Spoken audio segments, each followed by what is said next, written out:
Hey guys, this is Miss Anderson, and this video is going to go over our argumentative essay that we are writing in class, okay? All right, let's go.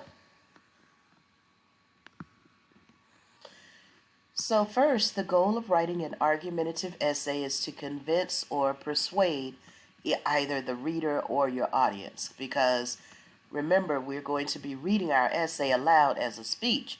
So your goal is to persuade your audience, okay? And so what you are doing is you are attempting to change the reader's mind and hopefully convince the reader or audience to see and agree with your point of view or with your claim, okay? So that is your goal. So therefore, an argumentative essay needs to be highly persuasive, and of course it needs to be highly logical, okay? If your facts, even your position, if it doesn't make sense, then you're not going to be persuasive, okay? So here are your goals for argumentation. So number one, present a position on a controversial topic. And you've heard me say that your topic has to be debatable. It has to be arguable. If it's not controversial, if it's not arguable, then if no one cares, either side, if only you are the only person that cares, then you're not going to get an argument, okay? You're not being persuasive that way. So that's why we chose topics that were specifically arguable, okay? Then the goal is for you to explain, clarify, and illustrate your opinion, okay? And then you support your opinion with facts, examples, visuals, and data. And so that's what your poster presentation is designed to do. It's designed to support your argument with a visual of hopefully the data and everything else that you've researched in your topic. And then your argument is supposed to present any counter arguments to your claim, okay? Your your essay has to include your counter argument, meaning what would the other side say about your position, okay? You have to address the counter argument. And when we look at my example essay, you'll be able to see that, okay? All right, so then the goal of argumentation is to persuade the reader that your position is correct and logical, that they should take some kind of action, and that if they don't take action, then at least consider your position, okay? So when I presented my position in class on the no chewing gum, I told my audience that even if I couldn't get you to agree with me, I wanted you to at least consider my position, okay? So that's the least. You want them to take action. I wanted you to agree with me. But if I couldn't persuade you, then I at least wanted you to consider it, okay? All right, so these things you have already done, hopefully, okay? You have brainstormed and decided on a topic. You have started your research using credible and primary sources. You have done your pre-writing and brainstorm, your thesis, your claim, and your 3 reasons. And I'm going to show you my example if you haven't. You're going to identify your counter argument, and then you're going to create your outline so that you can start writing your draft, okay? And your outline is going to contain your topic, your claim and position, your claim statement, and your 3 main reasons, your conclusion and your call to action, and then you're going to start your bibliography. And if you started researching, go ahead and put those websites, go ahead and start your bibliography now. Okay, so a convincing argument needs to have all 3 appeals, and we've gone over these 3 appeals in class: ethos, pathos, and logos, okay? So when you are writing your essay and when you are presenting it as a speech, we are looking for all 3 of those appeals, okay? And I'm going to show you those in the example essay. Okay, so the argumentative essay requires the writer to develop a topic by researching credible sources, create a clear and concise thesis statement, create 3 body paragraphs that include your evidence and support, Write in proper style, which is transitions, having a clear tone, having a clear position, okay, and using formal words, citations, quotations, etc. And then develop a conclusion that does not simply restate the thesis, but readdresses your claim and your evidence. And I'm going to show you that in my example. Okay, so this is my introduction paragraph. This is my topic was students should not chew gum while they're in their English class, okay? So I'm going to read it and I'm going to point out a few things for you, okay? First, let me show you my my outline, okay? So here was the outline for my topic, okay? And of course, so this is going to be 3 separate documents that you are going to submit. You're going to submit your outline. Anytime you see a page header, that means that it's its own separate document. So you're going to submit your outline, your essay, and your bibliography. All of those are 3 separate documents that you're going to submit in teams, okay? All right, so this is my outline, and yours should look exactly like mine, but just based on your topic. My topic is students should, that should say should not. Oh, my goodness. Oh, no, the question, okay. Should students chew gum in their English class, okay? And then my position is I believe that students should not chew gum in their English class. And then here's my claim statement. One of the main components in a high school English class is having discussions and speaking, and then I'm giving my 3 reasons. These are my 3 reasons, and here is what I want my audience to do. I want them to try an alternative to chewing gum. So that's my call to action.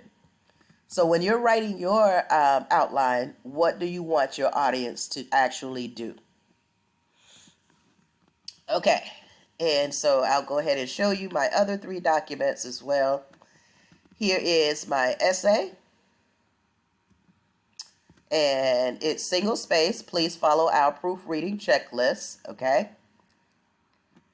This is the final product, okay? Your draft is going to be spaced 1.5 so that you can print it and you can have it proofread. But once you finish proofreading it, revising it, and editing it, then you are going to make sure it is single spaced so that you can submit it. And then the last thing was my bibliography, if I can get that.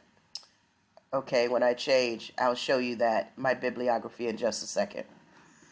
Okay, so going back to the introduction paragraph, okay? So, you know me, I like to start my introduction with questions, okay? There's many ways that you can start your introduction, but I just like questions, okay? Because I just feel like it engages my reader, and it's very easy for me to start writing when I'm drafting.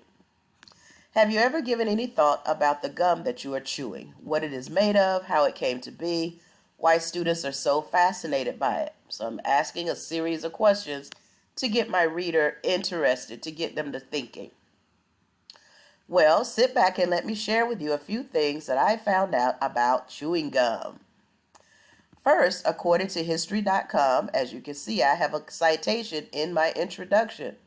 This is background information, okay? Not everyone knows about chewing gum. And if I'm going to make a case about gum, then I need to give my reader some information about where it came from. The ancient Maya people chewed a substance called chicle that came from the sapodilla tree. They used it to quench thirst and hunger when they were in battle. In addition to the Mayans, the Aztecs were also used chicle and even had rules about its social acceptability. Okay, so I'm not going to read the whole thing, okay? But what I want you to do as you go through and you read it, okay, you need to read it yourself, all right, so that you can see. What I will tell you that I have in here is I have background information. So in my introduction paragraph, I start off with questions, okay?